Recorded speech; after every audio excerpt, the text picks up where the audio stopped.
le collectif Mental Tech a pas mal évolué au fil du temps. Donc là, il est encore jeune puisqu'il a seulement 2 ans et demi. Mais si tu devais résumer en une phrase ce que c'était pour des personnes qui ne connaissent pas du tout, qu'est-ce que ça donnerait?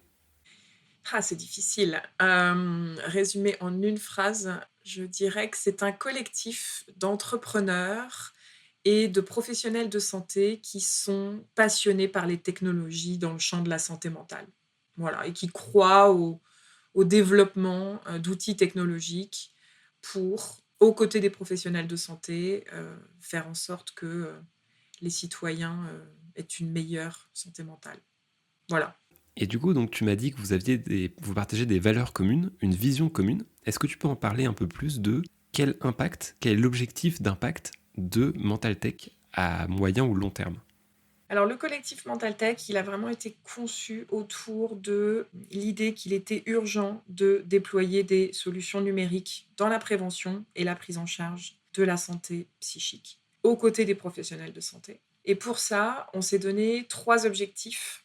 Le premier objectif, c'est de décloisonner le débat public.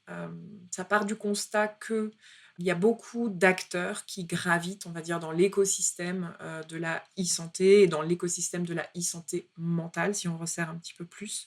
Et ces acteurs ne se parlent pas suffisamment. Il y a vraiment la nécessité de dialoguer tout simplement pour comprendre quelles sont les réalités, pour que les autorités de santé puissent mieux comprendre quelles sont les contraintes, par exemple.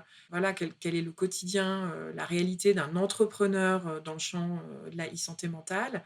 Et à contrario, un entrepreneur a aussi besoin d'être guidé, dans, des bonnes pratiques, dans la des indicateurs de qualité, de preuves d'efficacité des solutions qu'il va développer. Donc il y a vraiment cette nécessité, voilà, de faire en sorte que tous les acteurs de l'écosystème, dialoguent, entre eux. Salut, c'est Arnaud. J'espère que l'extrait du podcast vous a plu. Vous pouvez retrouver l'épisode en entier sur Spotify, Apple Podcast et toutes les plateformes. Je vous mets le lien en description.